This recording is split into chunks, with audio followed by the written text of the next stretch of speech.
26 minutos.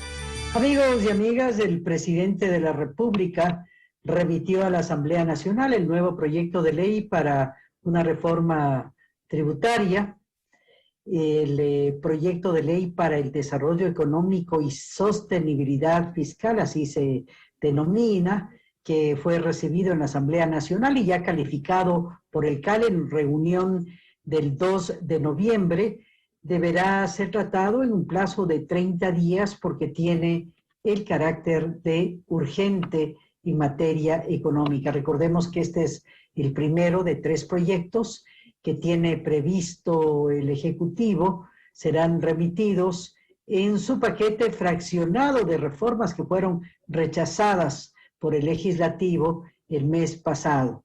Con ello, pues, el mandatario aceptó no enviar todo el paquete, sino hacerlo por fases. Esta es la primera, luego seguirá la ley laboral y después la de inversiones. ¿Cuáles son los cambios que registra esta propuesta y qué alcance tiene? Lo vamos a analizar con nuestros invitados. La doctora Yael Fierro es la coordinadora del área tributaria en Solines y Asociados, y también nos acompaña el economista Santiago García, analista económico. Economista García, bienvenido. Buenos días, un gusto tenerle con nosotros. Vamos con una primera mirada al proyecto de ley. ¿Cuál es la lectura que usted tiene? ¿Qué alcance tiene? Hubo una primera reacción en la primera iniciativa cuando se expresaba que todo el peso recae, se decía, sobre la clase media. Hay un cambio. ¿Qué alcance tiene una primera mirada? Economista, bienvenido, buen día. Buenos días, Carmita. Gracias por la invitación. Como siempre, un gusto, un honor estar en su programa. Un saludo a Yael también y a todos que nos escuchan, nos ven. Bueno, yo quiero decir algo. Esto es una reforma de gran calado, es una reforma tributaria amplísima. Creo que la pregunta que se nos viene rápidamente a la cabeza es si está a tono con las necesidades del país, si las circunstancias requieren un enfoque tan amplio como el que se ha planteado. Y me respondo yo mismo, creo que el país necesita una buena reforma tributaria bien hecha, pero con esta advertencia, no es solo subir unos impuestitos, no, hay mucho. Yo veo, por ejemplo, hace años atrás se venía discutiendo cómo repatriar capitales, hay una propuesta como tal. Hace tiempo estábamos discutiendo cómo hacer el sistema impositivo más progresivo, es decir, los que más tienen más pagan, hay una propuesta. Cómo de alguna manera los impuestos de las empresas, el IVA, al patrimonio o a los activos, es decir, dejo sentado esto, una reforma súper amplia que no podemos, yo con eso termino esta primera idea, Carmita, no podemos fallar en esta oportunidad. O sea, no es cualquier cosa. Creo que amerita, sé que estos 30 días en la discusión en la Asamblea van a resultar cortos, pero habrá que hacer todo lo que tengamos que hacer los ecuatorianos para debatir, como digo, porque se trata de una reforma tributaria súper ambiciosa, grande, que abarca muchas temáticas y que creo que sí, parecería que el país sí necesita este tipo de propuestas. A ver, de acuerdo al proyecto, allí se expresa que el proyecto de reforma cumple con los principios, dice, y aquí cito, de progresividad y justicia tributaria. ¿Es esto así, economista Fierro? Bienvenida, buen día. Buenos días, Carmen, Santiago. Muchas gracias, amigos que nos escuchan. Bueno, muchísimas gracias por la invitación. Respondiendo a la pregunta, pues hago eco de lo que menciona el economista García, en el sentido que es una reforma bastante ambiciosa. Es importante mencionar que dentro de la normativa que se ha expedido para el efecto en el proyecto que ya fue aceptado por el CAL y que actualmente se encuentra ya en la comisión para su análisis respectivo, se establece como pilar fundamental el principio de progresividad tributaria. ¿Esto qué quiere decir? Es un principio que va de la mano con el de capacidad contributiva, estableciendo que los gravámenes tienen que estar destinados de acuerdo a los ingresos o a la carga tributaria que cada individuo tenga. haciendo alusión al principio básico que tenemos, es el que más tiene, más paga. Ahora, el tema de la progresividad, lo que implica es que se va a hacer una tabla, un escalafón, de tal manera que los ingresos, la capacidad contributiva se vea efectivamente establecida de una forma en la que se pueda pagar de manera progresiva y no con una tarifa única. Por hacer simplemente una analogía, el IVA tiene una tarifa única que es del 12%. No obstante, el impuesto a la renta tiene una tarifa progresiva porque vamos desde el 5% ahora con el proyecto hasta el 37% para las personas naturales. Entonces, al diseñar esta serie de tablas progresivas, se está cumpliendo con el principio de progresividad. Y respecto del tema de la justicia tributaria, pues efectivamente dentro de los considerandos y de las exposiciones de motivos que constan en el proyecto, lo que se busca es igualdad para los iguales y desigualdad para los desiguales. Me refiero a que lo que se establece es, si bien es cierto, se va a gravar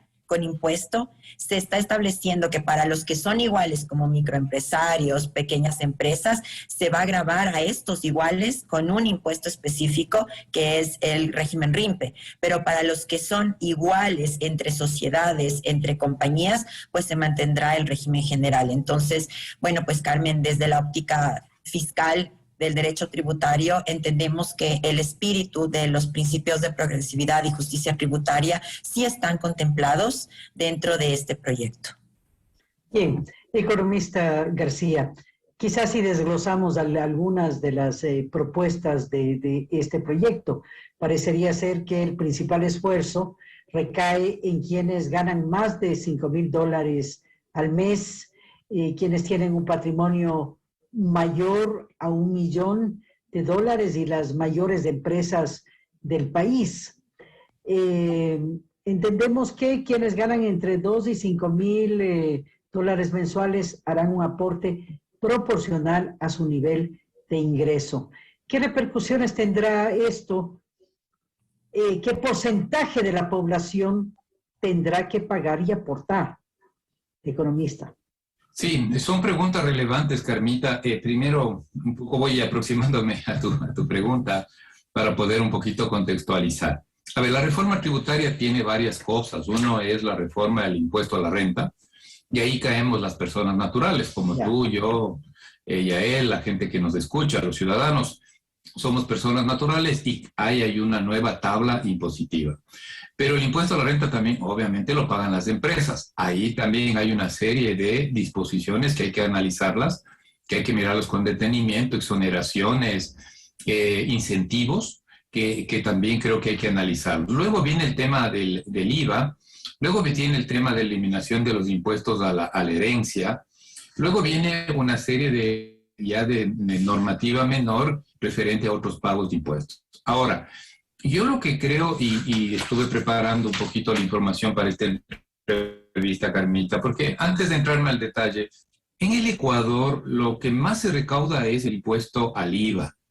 Entonces, lo que pasa es que el IVA tiene cierta injusticia tributaria, porque el IVA, no es verdad, pagamos, tengamos o no dinero, tengamos o no recursos, es decir, si pertenezco a las clases altas, pago el IVA, igual si pertenezco a las clases bajas, para decirlo de alguna manera, entonces no es un impuesto. Entonces, es muy importante entender eso, y luego viene el impuesto a la renta, pero el dato y a él seguro nos puede guiar un poquito más. Yo lo que veo y lo que entiendo, y de acuerdo a mis análisis, viendo las cifras del 2019, en el Ecuador el segundo rubro es el impuesto a la renta, pero el impuesto a la renta lo pagan principalmente empresas, y menos las personas naturales. Entonces, la propuesta que el gobierno está haciendo es bastante arriesgada en el sentido que lo que nos llevaría es a incrementar un poco más el impuesto a la renta de nosotros, de las personas. Porque América Latina y Ecuador en particular nos hemos caracterizado, a diferencia de otras partes del mundo, a que las empresas paguen y los ciudadanos hacernos el quite.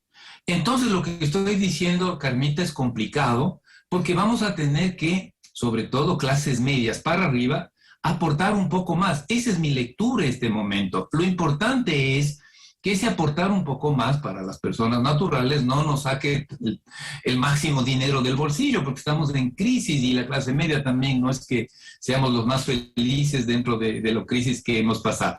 Entonces, dejo anotando esto porque es un cambio cualitativo muy importante, el hecho de que se pretenda que las personas naturales paguemos un poco más porque tenemos una serie de exoneraciones, una serie de deducciones que ha hecho que, y esto no es solo Ecuador, repito, es América Latina, siempre las empresas paguen más en detrimento de lo que podemos pagar las personas naturales. Eso es un buen punto para analizar la tabla.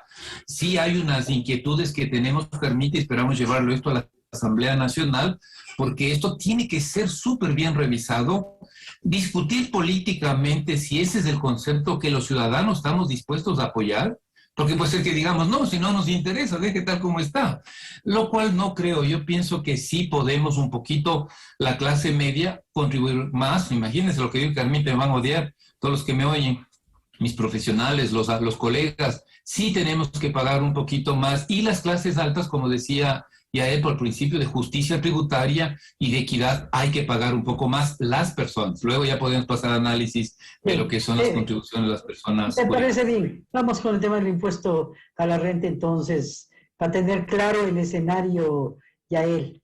¿Qué plantea el proyecto? ¿Se sube a las personas naturales estas tablas modificadas a quienes impacta? ¿Y qué pasa con las empresas también? Entendemos que allí se crea una contribución solidaria del 0.8% a las empresas que tienen un patrimonio mayor a $5 millones. Explíquenos, por favor, Yael. Bueno, Carmen, me permito primero referirme a esta contribución única, que realmente es mucho más fácil de explicar que el tema de las personas naturales. Ahora bien, esta contribución única, esta contribución única obligatoria, en un inicio estaba concebida para las empresas que tenían un patrimonio de $1 millón. Es importante mencionar que las empresas que tienen un patrimonio de $1 millón ya fueron sujeto de realizar aportes. Recordarán el terremoto del año 2016, donde se estableció una contribución solidaria para el tema de ayudar a la provincia de Manabí. Claro, yo nada más aquí un paréntesis, ¿no? Sí. Correa, con las modificaciones que obtuvo el recurso de los ecuatorianos, fueron como $3.000 millones. Con toda esta reforma se pretende obtener $1.900 millones. Nada más para ver la dimensión de los recursos que obtuvo Correa, ¿no? Más de $3.000 millones. Correcto, que es casi el doble de lo que se plantea recaudar en 2 años, ¿no? Entonces, ahora el tema aquí es que en un inicio, estas sociedades que tenían un patrimonio de $1 millón eran las primeras llamadas a hacer esta contribución. Lo que sucedía es que, como mencionaba, pues estas sociedades ya habían sido sujetos de contribuciones como la del terremoto, la contribución para la pandemia, y existían observaciones en este sentido, porque el tener un patrimonio de $1 millón implica un espectro sumamente amplio para empresas que tal vez hoy por hoy no tienen el músculo financiero para poder responder a una nueva contribución solidaria. Toda vez que existían estas observaciones, en el presente proyecto ya se hace un cambio y lo que se establece es una modificación para que las llamadas a contribuir desde el punto de vista de las sociedades sean aquellas empresas que tengan un patrimonio de más de $5 millones.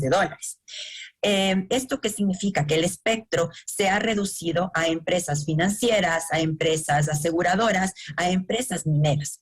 Y de lo que estaba mencionando, y ahí Santiago me podrá complementar, para una empresa que tiene $5 millones, la contribución implicaría $40.000. Y un tema importante que se modificó es que la contribución para las sociedades en un inicio estaba prevista por una única ocasión, ahora es por 2 ocasiones. Entonces vemos que ya hay una hay un acogimiento de las observaciones iniciales y ahora el espectro para la contribución temporal va a ser para las sociedades, pero con el patrimonio de 5 millones de dólares. Respecto de las personas naturales, lo que nos establece en la norma, en un inicio el proyecto establecía que las personas naturales que tengan un patrimonio mayor de $500,000 de forma individual y en forma conjunta, es decir, en sociedad conyugal hasta $1 millón, estaban obligadas a realizar 2 contribuciones. Esto fue objetado, fuertemente observado y modificado en el actual proyecto de ley, en el sentido que ahora las personas naturales que tengan un patrimonio superior a $1 millón y en sociedad conyugal $2 millones están llamados a realizar una contribución que aplica una tabla progresiva, va del 1% y también del 1.5% y va a ser en una sola ocasión. Mi criterio, mi lectura de este cambio es que se ha realizado, se ha acogido a las observaciones que se realizaron en este sentido, de tal manera que se ha podido verificar el cumplimiento del principio de progresividad, de capacidad contributiva, porque a la final esta contribución está afectando a las sociedades que tienen un patrimonio que les permitirá pagar la contribución como tal, y también va a afectar a las personas naturales, pero que tengan un patrimonio ya más significativo, que obviamente les va a permitir pagar. Eso respecto a la contribución. No sé si ahí Santiago me quiere complementar. Sí.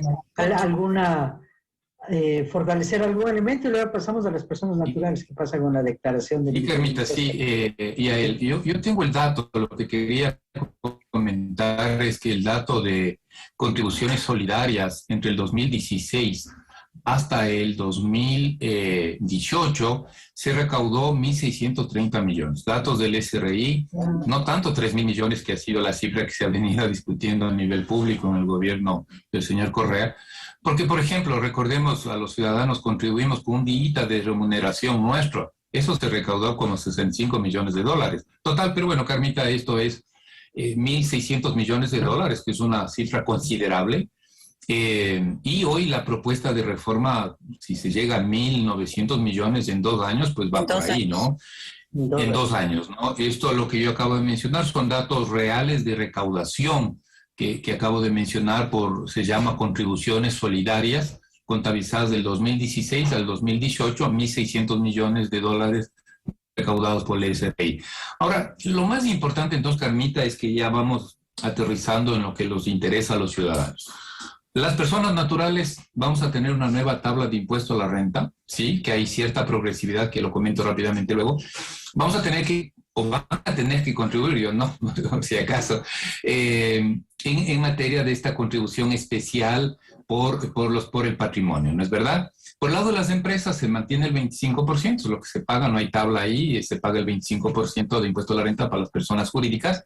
Hay una política de reducción y racionalización de los incentivos que también vamos a necesitar ampliar un poquito, y hay esta contribución a las grandes empresas con patrimonio superior a los 5 millones. Hasta ahí eso me parece que es muy importante, esas reglas de juego, que siento que hay que chequearles un poquito más, sobre todo a las personas naturales, hasta llegar a $2,000, en la franja de 2,000 no hay cambio. O sea, la gente que gana hasta 2,000 no debería, en las discusiones que de aquí en adelante, Carmita, tenemos que darla en la asamblea, también en los medios de comunicación como este, no deberíamos reclamar. O sea, ahí sí, si es que se quiere reclamar eso, los que ganan hasta $2,000 mensuales, por favor, eso es politiquería y eso no es bueno para el país.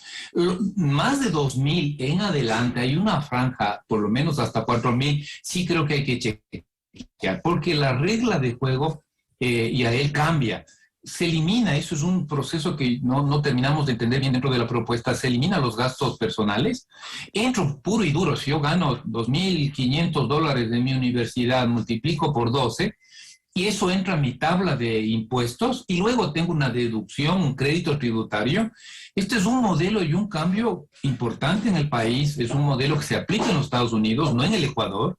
Nos olvidamos por un momento esto de los gastos personales y entro a una deducción, a un crédito tributario, que va a hacer que ahí sí encontramos que en ciertos segmentos vamos a tener que pagar más. Por eso yo, Carmita, decía, lo importante es convencernos que sí, que hay que pagar un poquito más. Si soy privilegiado y hoy tengo un empleo, porque hoy es privilegio tener un empleo formal, Entonces creo que esa parte ya nos toca echar números en detalle, sumar y restar, para ver cuánto tenemos que las franjas de, sobre todo ahí si entramos la clase media, los profesionales, desde $2,100 hasta $4,000, que sí hay cambios importantes. Luego, por el lado de las empresas, yo realmente creo que es razonable plantearse una racionalización de los incentivos tributarios, porque aquí hay incentivo tributario supuestamente porque soy pyme, incentivo tributario porque invierto en una zona especial, incentivo tributario porque supuestamente iba a generar empleo. Nada de eso ha funcionado en los últimos 10 años.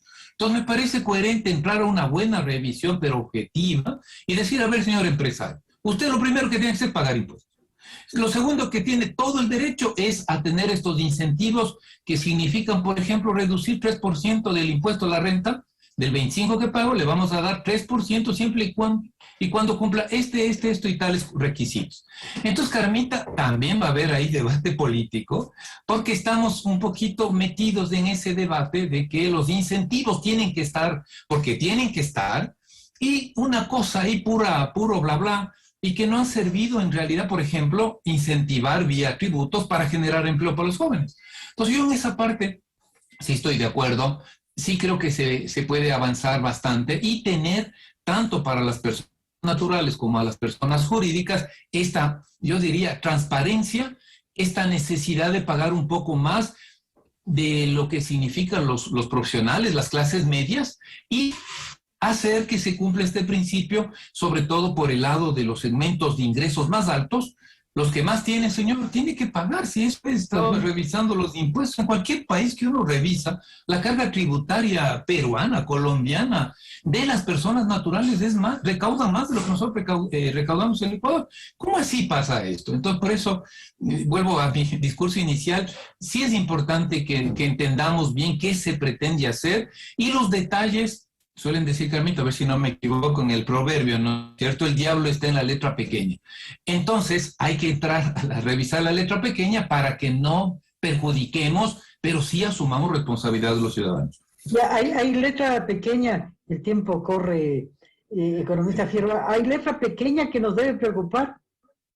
Sinceramente, yo considero que en el caso de las personas naturales, la preocupación que tenemos, como bien lo menciona Santiago, es la eliminación de los gastos personales. Recordemos que los gastos personales corresponden a salud, vivienda, educación, vestimenta, actividades artísticas, culturales, cinematográficas, incluso el turismo interno, y que hoy por hoy, en este momento, corresponden a una deducción de hasta $14,000 aproximadamente.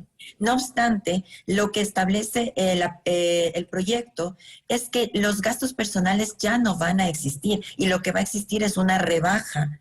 Y esta rebaja está basada en otro parámetro que es la canasta básica, un porcentaje de la canasta básica. Es decir, que en números de lo que antes podía yo bajarme $14,000 aproximadamente como un monto máximo, ahora posiblemente me pueda bajar $900 o $400 dependiendo de ciertos casos. Entonces, ese es el motivo, uno de los motivos más importantes por los que nos vamos a ver afectados en un pago mucho más fuerte de impuestos a la renta, con independencia del ingreso que nosotros tengamos. Un impacto que me parece importante y que coincido al 100% con Santiago es que deberíamos hacer una revisión, tal vez de los sueldos, de los ingresos de la clase media, porque si bien es cierto, están en este momento privilegiados y protegidos, como ha sido el ofrecimiento, el tema de ingresos de $2,000, a partir de 2,600, 3,000, 3,500, ya no estoy en la franja del 15% que actualmente están todos estos ingresos. 2,000, 2,600, 3,000, 3,500,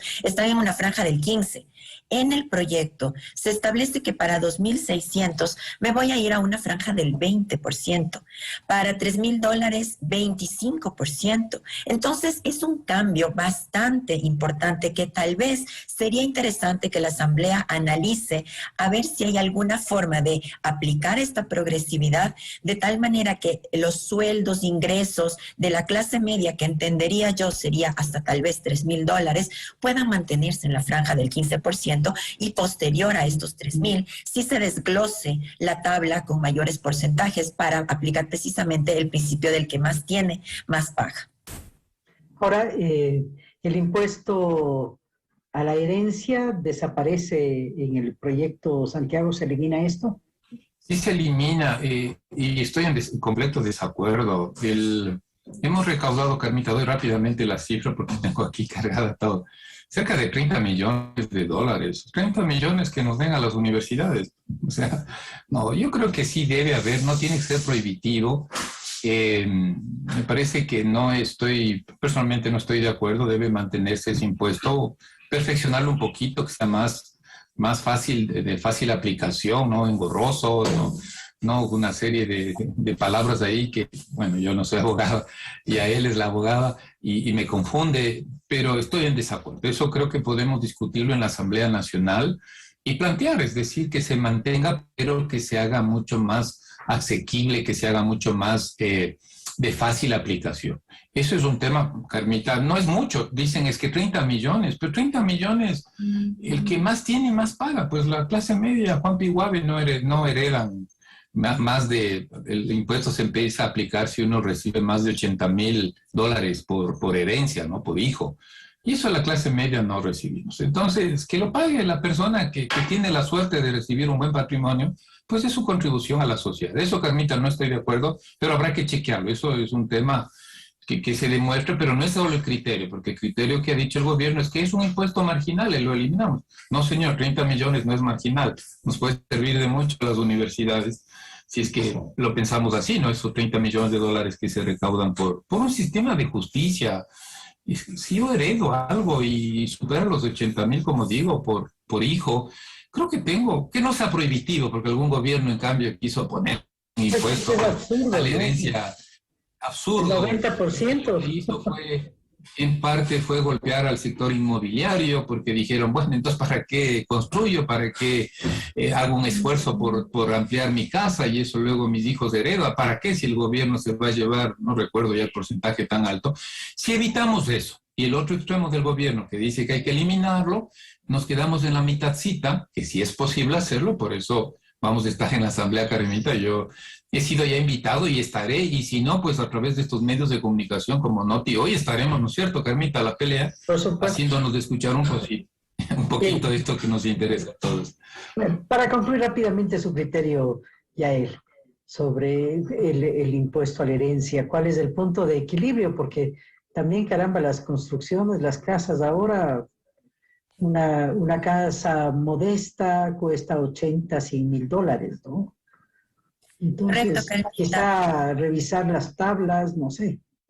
Yo lo que considero es que tal vez la forma de declaración y pago del impuesto y el establecer el requisito del pago y declaración del impuesto como un requisito sine qua non para hacer la transferencia es el error más importante que estamos cometiendo desde el punto de vista legal. ¿Por qué? Porque la mayoría de personas, de herederos, de legatarios, al momento en el que reciben un bien, puede que tengan toda la buena voluntad de realizar el pago de tributos, pero como no pueden todavía tener una posesión, realizar la venta de ese inmueble, porque es requisito primero declarar el impuesto a la herencia y después sí se hace el traspaso de dominio, entonces estamos en una imposibilidad material porque no tienen el flujo en ese momento para hacer el pago del impuesto. Yo considero que deberíamos mantener el impuesto a la herencia, legados y donaciones, pero la forma de pago o la forma de realizar la declaración y pago de este tributo debería de alguna manera perfeccionarse después de que ya ha pasado a propiedad del heredero, de tal manera que en el peor de los casos, si es que el destino que le quiere dar a ese bien sea la venta o repartir entre los hermanos, ya tienen liquidez para poder pagar el tributo. Pero he visto varios casos en los que los herederos reciben su bien, pero no pueden realmente hacer nada con el inmueble porque no tienen en ese momento el músculo económico para pagar el impuesto a la herencia. Entonces, tal vez si perfeccionamos esa parte, sería mucho más viable el pago de un tributo, porque es diferente. Si yo ya puedo vender el bien, encantado le pago el servicio de rentas internas, tal vez en el momento en el que hacemos el traspaso a través de algún convenio con la municipalidad, cuando pago alcabalas, tal vez ese sería el momento de declaración y pago y eso nos quitaría el problema que tenemos en este momento. Claro, también tiene que vender el bien porque no tiene plata para pagar el impuesto, ¿no? ese es el otro tema también. En fin. Y no puede, porque como no ha hecho la declaración y pago del inmueble, no hay forma en que pueda vender. Puede hacerlo. Así es. Sí. Muchas gracias por habernos acompañado, gracias por habernos ilustrado sobre esta iniciativa y estaremos pendientes del desarrollo del análisis y debate en el seno de la comisión. Muchas gracias al economista Santiago García Álvarez por habernos acompañado. Gracias a la doctora Yael Fierro por haber estado con nosotros.